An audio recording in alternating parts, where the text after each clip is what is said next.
ਵਾਹਿਗੁਰੂ ਜੀ ਕਾ ਖਾਲਸਾ ਵਾਹਿਗੁਰੂ ਜੀ ਕੀ ਫਤਿਹ।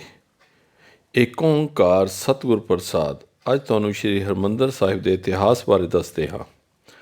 ਸੰਸਾਰ ਦੇ ਅੰਦਰ ਬਾਦਸ਼ਾਹ, ਮਹਾਨ ਪੁਰਸ਼, ਹੋਰ ਵੀ ਉੱਚ ਵਿਅਕਤੀ ਨਵੇਂ ਨਗਰ ਸ਼ਹਿਰ ਵਸਾਉਂਦੇ ਆਏ ਹਨ। ਗੁਰੂ ਘਰ ਵਿੱਚ ਤਾਂ ਬਹੁਤ ਗੁਰੂ ਸਾਹਿਬਾਨ ਨੇ ਵਸੇਵੇ ਲਈ ਨਵਾਂ ਨਗਰ ਹੀ ਬੰਨ੍ਹ ਕੇ ਆਬਾਦ ਕੀਤਾ। ਸ਼੍ਰੀ ਗੁਰੂ ਨਾਨਕ ਦੇਵ ਜੀ ਨੇ ਰਾਵੀ ਦੇ ਕੰਢੇ ਵਸਣ ਲਈ ਕਰਤਾਰ ਦੇ ਨਾਂ ਉੱਤੇ ਕਰਤਾਰਪੁਰ ਬੰਨਿਆ। ਸ਼੍ਰੀ ਗੁਰੂ ਅੰਗਦ ਦੇਵ ਜੀ ਨੇ ਖਡੂਰ ਸਾਹਿਬ ਨਿਵਾਸ ਕੀਤਾ। ਸ਼੍ਰੀ ਗੁਰੂ ਅਮਰਦਾਸ ਜੀ ਨੇ ਗੋਇੰਦਵਾਲ ਆਬਾਦ ਕੀਤਾ ਅਤੇ ਉੱਥੇ ਹੀ ਨਿਵਾਸ ਕੀਤਾ। ਸ਼੍ਰੀ ਗੁਰੂ ਰਾਮਦਾਸ ਜੀ ਨੇ ਚੱਕ ਰਾਮਦਾਸ ਜਗ ਰਾਮਦਾਸਪੁਰਾ ਦੇ ਨਾਂ 'ਤੇ ਨਗਰ ਦੀ ਬੁਨਿਆਦ ਰੱਖੀ। ਪੰਚਮ ਪਾਤਸ਼ਾਹ ਨੇ ਜ਼ਿਲ੍ਹਾ ਗੁਰਦਾਸਪੁਰ, ਤਹਿਸੀਲ ਬਟਾਲਾ ਵਿੱਚ ਸ਼੍ਰੀ ਗੁਰੂ ਗੋਬਿੰਦਪੁਰਾ ਨਾਂ ਦਾ ਨਗਰ ਵਸਾਇਆ। ਇਸੇ ਤਰ੍ਹਾਂ ਜਲੰਧਰ ਵਿੱਚ ਨਗਰ ਕਰਤਾਰਪੁਰ ਵਸਾਇਆ। ਤਰਨਤਾਰਨ ਸਰੋਵਰ ਰਚਿਆ। ਸ਼੍ਰੀ ਗੁਰੂ ਤੇਗ ਬਹਾਦਰ ਜੀ ਨੇ ਬਿਲਾਸਪੁਰ ਦੇ ਸਵਰਗੀ ਰਾਜਾ ਦੀਪ ਚੰਦ ਦੀ ਸੁਪਤਨੀ ਰਾਣੀ ਚੰਪਾ ਦੀ ਬੇਨਤੀ 'ਤੇ ਪਿੰਡ ਸੋਟੇ ਦੇ ਮਾਖੋਵਾਲ ਥੇ ਦੇ ਪਾਸ ਜ਼ਮੀਨ ਦੇਣ ਦੇ ਤੇ ਚੱਕ ਨਾਨਕੀ ਦੀ ਮੋਹੜੀ ਭਾਈ ਗੁਰਦਿੱਤਾ ਜੀ ਦੇ ਹੱਥੋਂ ਗੜਵਾ ਦਿੱਤੀ, ਜੋ ਹੁਣ ਅਨੰਦਪੁਰ ਸਾਹਿਬ ਦੇ ਨਾਂ ਨਾਲ ਪ੍ਰਸਿੱਧ ਹੈ। ਸ਼੍ਰੀ ਗੁਰੂ ਗੋਬਿੰਦ ਸਿੰਘ ਜੀ ਨੇ ਰਾਜਾ ਨਾਹਨ ਤੋਂ ਕਿਆਰੂਦੀਨ ਵਿੱਚ ਜ਼ਮੀਨ ਲੈ ਕੇ ਜਮਨਾ ਕਿਨਾਰੇ ਇੱਕ ਕਿਲ੍ਹਾ ਬਣਾਇਆ, ਜਿਸ ਦਾ ਨਾਮ ਪਾਉਂਟਾ ਰੱਖਿਆ, ਜੋ ਹੁਣ ਪਾਉਂਟਾ ਸਾਹਿਬ ਦੇ ਨਾਂ ਨਾਲ ਪ੍ਰਸਿੱਧ ਸ਼ਹਿਰ ਹੈ। ਦੂਸਰੇ, ਜਦ ਵੀ ਗੁਰੂ ਵਿਅਕਤੀ ਆਪਣੀ ਗੱਦੀ 'ਤੇ ਜਿਸ ਮਹਾਨ ਵਿਅਕਤੀ ਨੂੰ ਬਿਰਾਜਮਾਨ ਕਰਦੇ ਸਨ, ਉਹਨਾਂ ਨੂੰ ਕਿਸੇ ਹੋਰ ਥਾਂ ਨਿਵਾਸ ਰੱਖਣ ਲਈ ਆਦੇਸ਼ ਦਿੰਦੇ ਸਨ, ਤਾਂ ਜੋ ਉਹ ਉੱਥੇ ਸ਼ਾਂਤੀਪੂਰਵਕ ਆਪਣੇ ਮਿਸ਼ਨ ਦੇ ਕਾਰਜ ਨੂੰ ਬਿਨਾਂ ਰੋਕ ਟੋਕ ਤੇ ਦਖਲ ਦੇ ਨਿਭਾਉਂਦੇ ਰਹਿਣ। ਗੁਰੂ ਅਮਰਦਾਸ ਜੀ ਦੇ ਮਨ ਵਿੱਚ ਭਾਈ ਜੇਠਾ ਗੁਰੂ ਰਾਮਦਾਸ ਜੀ ਦੇ ਨਿਵਾਸ ਲਈ ਕੋਈ ਨਵੇਂ ਨਗਰ ਆਬਾਦ ਕਰਨ ਦਾ ਖਿਆਲ ਆਇਆ ਹੋਵੇਗਾ ਅਤੇ ਉਸ ਲਈ ਕੋਈ ਯੋਗ ਥਾਂ ਦੀ ਤਲਾਸ਼ ਵੀ ਹੋਈ ਹੋਵੇਗੀ। ਜਦ ਕਦੀ ਉਹ ਹੁਣ ਵਾਲੇ ਸ਼ਹਿਰ ਅੰਮ੍ਰਿਤਸਰ ਵਾਲੀ ਥਾਂ, ਜੋ ਉਸ ਵੇਲੇ ਇੱਕ ਸੰਘਣੀ ਚਿੜੀ ਸੀ, ਲੰਘੇ ਸਨ, ਭਾਈ ਜੇਠਾ ਜੀ ਵੀ ਨਾਲ ਸਨ। ਬੜੀ ਸੁਹਾਵਣੀ, ਰਮਣੀਕ ਤੇ ਇੱਕ ਦੋ ਪਾਣੀ ਦੀਆਂ ਢਾਬਾਂ ਵੇਖ ਕੇ ਖਿਆਲ ਆਇਆ ਹੋਵੇਗਾ ਕਿ ਇੱਥੇ ਜੋ ਕੇਂਦਰੀ ਸਥਾਨ ਬਣੇ, ਇੱਕ ਨਵਾਂ ਨਗਰ ਵਸਾਇਆ ਜਾਵੇ। ਇੱਕ ਛੱਪੜੀ ਵੇਖ ਕੇ ਉਸ ਨੂੰ ਸਰੋਵਰ ਬਣਾਉਣ ਦੀ ਵਿਉਂਤ ਜੇ ਮਨ ਵਿੱਚ ਆਈ, ਭਾਈ ਜੇਠਾ ਜੀ ਨੂੰ ਸਮਝਾ ਦਿੱਤੀ। ਇਹ ਉਹ ਥਾਂ ਹੈ ਜਿੱਥੇ ਹੁਣ ਸੰਤੋਖਸਰ ਹੈ। ਗੋਇੰਦਵਾਲ ਵਿਖੇ ਬੋਹਲੀ ਦੇ ਕੰਮ ਵਿੱਚ ਭਾਈ ਜੇਠਾ ਜੀ ਨੂੰ ਸੇਵਾ ਕਰਦਿਆਂ ਸ਼੍ਰੀ ਗੁਰੂ ਅਮਰਦਾਸ ਜੀ ਉਹਨਾਂ ਦੀ ਕਾਰਜਕੁਸ਼ਲਤਾ ਤੋਂ ਬਹੁਤ ਪ੍ਰਭਾਵਿਤ ਹੋ ਗਏ ਸਨ। ਜਦ ਬੋਹਲੀ ਦਾ ਕੰਮ ਸੰਪੂਰਨ ਹੋ ਗਿਆ, ਗੁਰੂ ਸਾਹਿਬ ਨੇ ਜੇਠਾ ਜੀ ਨੂੰ ਝਿੜੀ ਵਾਲੀ ਜਗ੍ਹਾ ਪਸੰਦ ਕਰ ਆਏ ਸਨ। ਉੱਥੇ ਜਾ ਕੇ ਸਰੋਵਰ ਦੀ ਖੁਦਵਾਈ ਦਾ ਆਦੇਸ਼ ਦੇ ਕੇ ਭੇਜ ਦਿੱਤਾ। ਭਾਈ ਜੇਠਾ ਜੀ ਨੇ ਉਸੇ ਥਾਂ ਜਿੱਥੇ ਗੁਰੂ ਅਮਰਦਾਸ ਜੀ ਨੇ ਫਰਮਾਇਆ ਸੀ, ਉਸ ਛੱਪੜੀ ਵਾਲੀ ਥਾਂ ਇੱਕ ਸਰੋਵਰ ਦੀ ਖੁਦਵਾਈ ਸ਼ੁਰੂ ਕਰਵਾ ਦਿੱਤੀ। ਪਰ ਅਜੇ ਥੋੜ੍ਹਾ ਹੀ ਕੰਮ ਹੋਇਆ ਸੀ ਕਿ ਉਹਨਾਂ ਨੂੰ ਗੋਇੰਦਵਾਲ ਜਾਣਾ ਪੈ ਗਿਆ, ਕਿਉਂ ਸ਼੍ਰੀ ਗੁਰੂ ਅਮਰਦਾਸ ਜੀ ਦੀ ਸਿਹਤ ਠੀਕ ਨਹੀਂ ਸੀ।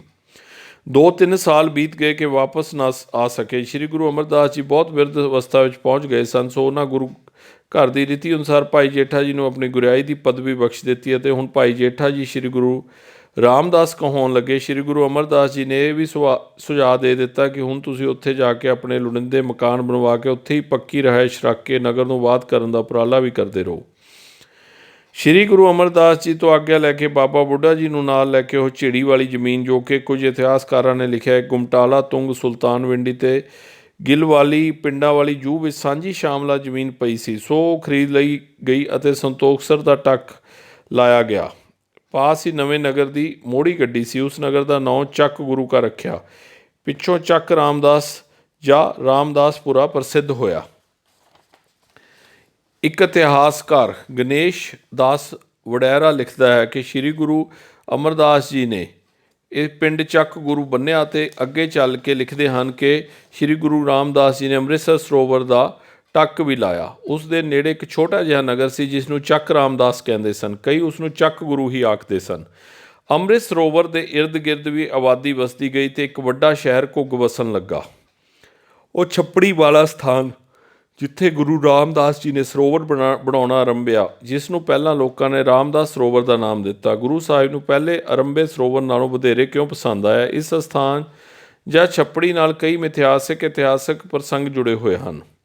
ਕੁਝ ਇਸ ਤਰ੍ਹਾਂ ਹਨ। ਇਸ ਛੱਪੜੀ ਵਿੱਚ ਕਾਂ ਨਹਾ ਕੇ ਸਫੈਦ ਹੰਸ ਹੋ ਜਾਂਦੇ ਸਨ। ਦੂਸਰਾ ਪ੍ਰਸੰਗ ਜੋ ਵਧੇਰੇ ਪ੍ਰਚਲਿਤ ਹੈ ਕਿ ਛੱਪੜੀ ਕਿਨਾਰੇ ਇੱਕ ਬੇਰੀ, ਜੋ ਹੁਣ ਤੱਕ ਦੁਖਭੰਜਨੀ ਬੇਰੀ ਦੇ ਨਾਂ ਨਾਲ ਪ੍ਰਸਿੱਧ ਹੈ, ਇਸ ਦੇ ਪਾਸ ਪੱਟੀ ਵਾਲੇ ਰਾਏ ਦੁਨੀ ਚੰਦ ਦੀ ਬੇਟੀ ਰਜਨੀ ਦਾ ਪਤੀ ਜੋ ਕੁਸ਼ਟ ਰੋਗ ਵਿੱਚ ਪਿੰਗਲਾ ਸੀ, ਛੱਪੜੀ ਵਿੱਚ ਨਹਾ ਕੇ ਤੰਦਰੁਸਤ ਹੋ ਗਿਆ ਸੀ।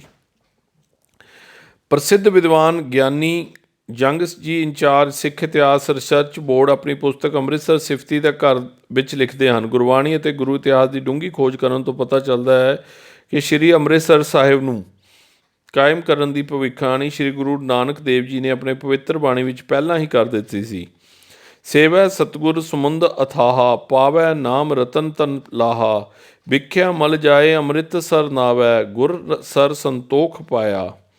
ਪ੍ਰਸਿੱਧ ਇਤਿਹਾਸਕਾਰ ਗਿਆਨੀ ਗਿਆਨ ਸਿੰਘ ਜੀ ਨੇ ਤਵਾਰਿਖ ਅੰਮ੍ਰਿਤਸਰ ਵਿੱਚ ਲਿਖਿਆ ਕਿ ਅੰਮ੍ਰਿਤਸਰ ਨਾਮ ਰੱਖਣ ਦੇ ਜਿੱਥੇ ਕਈ ਹੋਰ ਕਾਰਨ ਹਨ, ਉੱਥੇ ਇੱਕ ਵੱਡਾ ਕਾਰਨ ਇਹ ਵੀ ਸੀ ਕਿ ਸ਼੍ਰੀ ਗੁਰੂ ਅੰਗਦ ਦੇਵ ਜੀ ਦੇ ਅੰਗੂਠੇ ਦਾ ਰੋਗ ਇਸ ਅਸਥਾਨ ਤੋਂ ਪ੍ਰਾਪਤ ਹੋਈ ਇੱਕ ਬੂਟੀ ਨਾਲ ਦੂਰ ਹੋਇਆ ਸੀ, ਜਿਸ ਦਾ ਨਾਮ ਅੰਮ੍ਰਿਤ ਸੀ।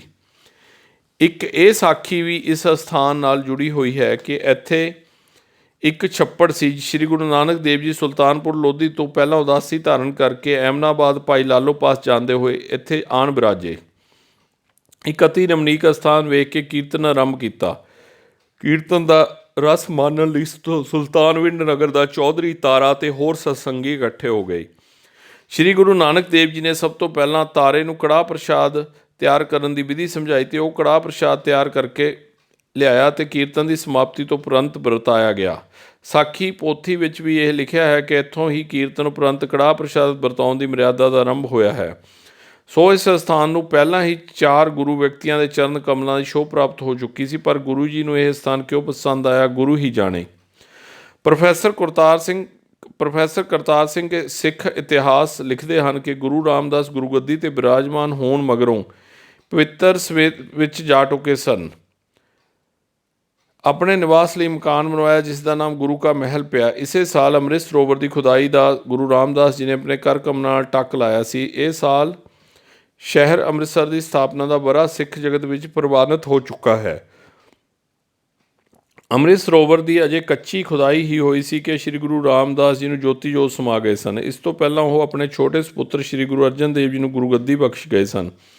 ਜਦ ਸਰੋਵਰ ਦੀ ਖੁਦਾਈ ਦਾ ਕੰਮ ਚੱਲ ਰਿਹਾ ਸੀ, ਉਸ ਸਮੇਂ ਗੁਰੂ ਅਰਜਨ ਦੇਵ ਜੀ ਦੀ ਉਮਰ ਬਹੁਤ ਛੋਟੀ ਸੀ ਅਤੇ ਸਰੋਵਰ ਦੀ ਸੇਵਾ, ਟੋਕਰੀ ਢੋਣ ਆਦਿ ਵਿੱਚ ਹਿੱਸਾ ਲੈਂਦੇ ਰਹਿੰਦੇ ਸਨ।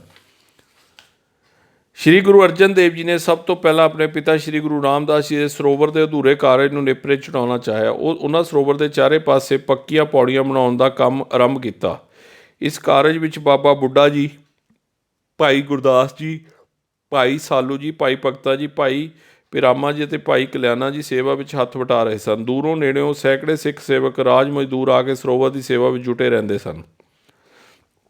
ਭਾਈ ਸਾਲੋ ਜੀ ਨੇ ਪਹਿਲਾਂ ਭੱਠੇ ਦੀਆਂ ਇੱਟਾਂ ਤਿਆਰ ਕਰਵਾ ਲਈਆਂ ਸਨ।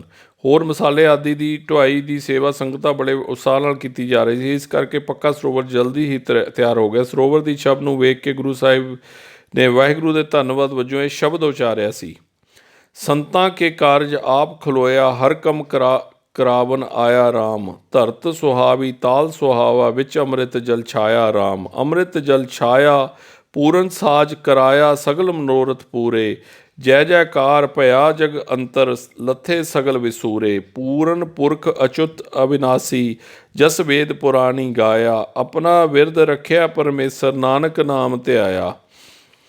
ਜਦ ਸਰੋਵਰ ਤਿਆਰ ਹੋ ਗਿਆ, ਸਿੱਖ ਸੰਗਤਾਂ ਆਉਣੀਆਂ ਸ਼ੁਰੂ ਹੋ ਗਈਆਂ। ਸਿੱਖਾਂ ਦਾ ਇਹ ਕੇਂਦਰੀ ਸਥਾਨ ਬਣ ਗਿਆ, ਜਿਸ ਦੀ ਬੜੀ ਭਾਰੀ ਖੁਸ਼ੀ ਹੋਈ। ਸਰੋਵਰ ਦੇ ਇਰਦ ਗਿਰਦ ਮਕਾਨ ਬਣਨੇ ਤੇ ਵਸੋਂ ਸ਼ੁਰੂ ਹੋ ਗਈ। ਇੱਕ ਛੋਟੇ ਸ਼ਹਿਰ ਦਾ ਰੂਪ ਧਾਰਨ ਕਰ ਰਿਹਾ ਸੀ। ਇੱਕ ਬਾਜ਼ਾਰ ਵੀ ਬਣ ਗਿਆ, ਜਿਸ ਨੂੰ ਗੁਰੂ ਦਾ ਬਾਜ਼ਾਰ ਕਹਿਣ ਲੱਗੇ। ਸਰੋਵਰ ਦਾ ਨਾਮ ਹੁਣ ਅੰਮ੍ਰਿਤਸਰ ਪ੍ਰਸਿੱਧ ਹੋ ਗਿਆ ਅਤੇ ਇਸੇ ਨਾਂ ਦੇ ਸ਼ਹਿਰ ਦਾ ਨਾਂ ਵੀ ਅੰਮ੍ਰਿਤਸਰ ਹੀ ਟਿਕ ਗਿਆ। ਸ਼ਹਿਰ ਦੇ ਵਸਣ ਵੇਲੇ ਵੀ ਇਹ ਸ਼ਬਦ ਉਚਾਰਿਆ।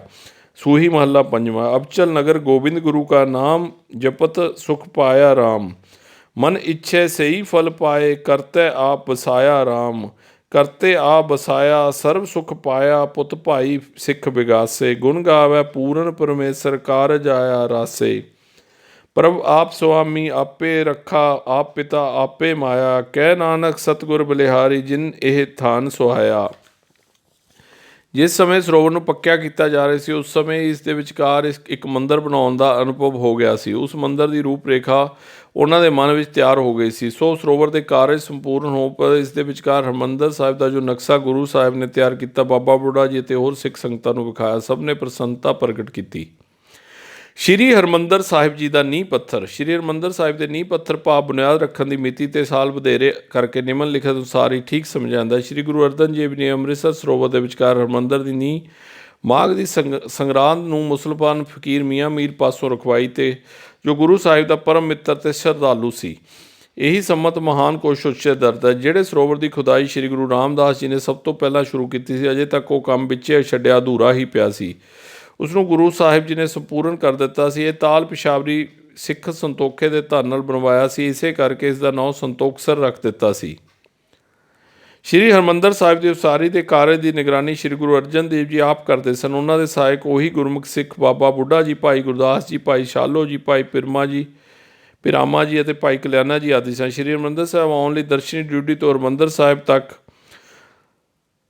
ਗੁਰਦੁਆਰਿਆਂ ਮਹਿਰਾਬਰ ਡਾਟਾ ਦੇ ਉੱਪਰ ਪੁਲ ਬਣਾਇਆ ਗਿਆ। ਇਸ ਕਾਰਜ ਤੋਂ ਵਿਹਲੇ ਹੋ ਕੇ ਗੁਰੂ ਸਾਹਿਬ ਨੇ ਗੁਰੂ ਗ੍ਰੰਥ ਸਾਹਿਬ ਜੀ ਦੀ ਸੰਪਾਦਨਾ ਕਾਰਜ ਵੀ ਰਾਮਸਰ ਦੇ ਕਿਨਾਰੇ ਆਰੰਭਿਆ। ਗੁਰੂਆਂ ਦੇ ਤੇ ਭਗਤਾਂ ਦੀ ਬਾਣੀ ਸ਼ਾਮਿਲ ਕਰਕੇ ਇਸ ਨੂੰ ਸਥਾਪਿਤ ਕੀਤਾ। ਇਸੇ ਸਾਲ ਭਾਦੋ ਸੁਦੀ ਏਕਮ ਨੂੰ ਸ਼੍ਰੀ ਹਰਿਮੰਦਰ ਸਾਹਿਬ ਸਥਾਪਿਤ ਕਰਕੇ ਭਾਈ ਬੁੱਢਾ ਜੀ ਨੂੰ ਪਹਿਲਾ ਗ੍ਰੰਥੀ ਥਾਪਿਆ।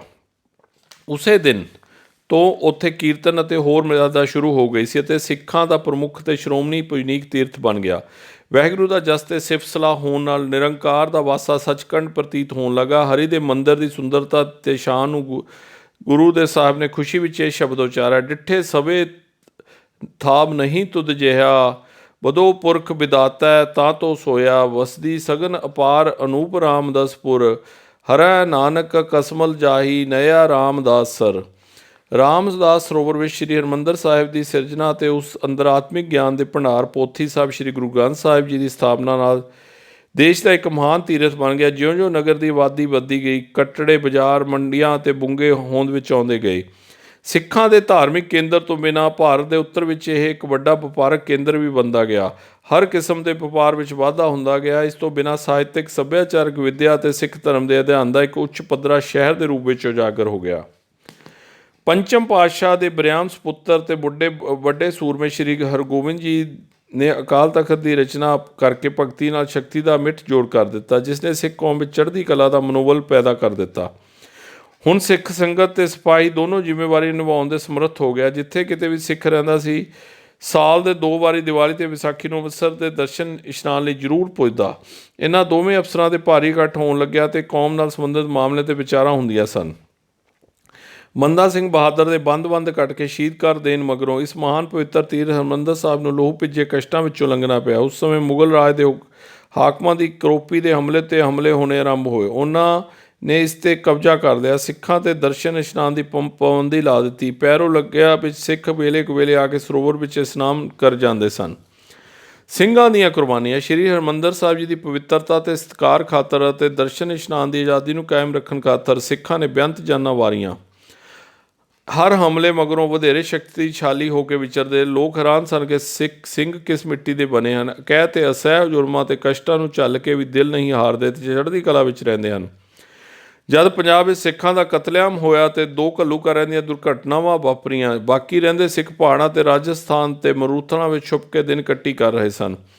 ਜੇ ਕਿਹਾ ਜਾਵੇ ਕਿ ਜਿਤਨੀਆਂ ਸ਼੍ਰੀ ਅੰਮ੍ਰਿਤਸਰ ਦੇ ਸਰੋਵਰ ਨੂੰ ਸੰਗਮਰਮਰ ਦੀਆਂ ਸਿੱਲਾਂ ਅਤੇ ਇਮਾਰਤਾਂ ਨੂੰ ਇੱਟਾਂ ਲੱਗੀਆਂ ਹਨ, ਉਹਨਾਂ ਨਾਲੋਂ ਵੀ ਵੱਧ ਇਸ ਪਵਿੱਤਰ ਅਸਥਾਨ ਦੀ ਰੱਖਿਆ ਲਈ ਸਿੱਖਾਂ ਨੂੰ ਆਪਣੇ ਸਿਰ ਦੇਣੇ ਪਏ ਹਨ। ਤਾਂ ਇਹ ਕਥਨੀ ਨਹੀਂ ਹੋਵੇਗੀ। ਇੱਕ ਮਾਈ ਆਪਣੇ ਬੱਚੇ ਨੂੰ ਗੋਦੀ ਚੁੱਕੀ ਆ ਰਹੀ ਸੀ। ਪਹਿਲੇ ਖੜੇ ਮੁਗਲ ਸਿਪਾਹੀ ਨੇ ਕਿਹਾ, ਮਾਈ ਕਿੱਧਰ ਜਾ ਰਹੀ ਹੈ? ਸਭ ਕਤਲ ਕਰ ਦਿੱਤੇ ਜਾਣਗੇ। ਮਾਈ ਅੱਗੋਂ ਕਹਿੰਦੀ, ਫਿਰ ਕੀ ਹੋਇਆ ਜੇ ਸਾਡਾ ਖੂਨ ਇਸ ਪਾਵਨ ਧਰਤੀ ਵਿੱਚ ਮਿਲ ਜਾਵੇ, ਹੋਰ ਕੀ ਚਾਹੀਦਾ? ਮਾਈ ਬੱਚੇ ਨੂੰ ਕਿਉਂ ਲਿਆਈ ਹੈ? ਇਸ ਖਾਤਰ ਤਾਂ ਆਈ ਹਾਂ, ਤੁਸੀਂ ਕੀ ਜਾਣੋ। ਮੁਗਲ ਹਾਕਮਾਂ ਨੇ ਇਹ ਸਾਜ਼ਿਸ਼ ਰਚ ਕੇ ਦੀਵਾਲੀ ਦੇ ਮੇਲੇ ਦਾ ਜਜ਼ੀਆ ਨਾ ਦੇਣ ਕਰਕੇ ਭਾਈ ਮਨੀ ਸਿੰਘ ਜੀ ਨੂੰ ਸ਼ਹੀਦ ਕੀਤਾ ਸੀ। ਦੀਵਾਲੀ ਨੂੰ ਮੇਲੇ ਦੀ ਆਗਿਆ ਦੇ ਕੇ ਵੀ ਸਖਤ ਪਹਿਰਾ ਲਾ ਕੇ ਸ਼੍ਰੀ ਹਰਿਮੰਦਰ ਸਾਹਿਬ ਵਿੱਚ ਕਿਸੇ ਨੂੰ ਅੰਦਰ ਨਾ ਜਾਣ ਦਿੱਤਾ। ਦਰਬਾਰ ਸਾਹਿਬ ਦੀ ਨਿਰਾਦਰੀ। ਮੱਸਾ ਰੰਗੜ ਇੱਕ ਮੰਡਿਆਲੀ ਦਾ ਜਿਹਦਾ ਜ਼ਿਮੀਂਦਾਰ ਜਦ ਹਰਿਮੰਦਰ ਸਾਹਿਬ ਵਿੱਚ ਕੁਕਰਮਾਂ ਨਾਲ ਨਿਰਾਦਰੀ ਕਰਨ ਲੱਗਾ, ਸਿੰਘਾਂ ਨੂੰ ਖਬਰਾਂ ਪੁੱਜੀਆਂ ਅਤੇ ਸੁਣ ਕੇ ਤੜਫ ਉੱਠੇ।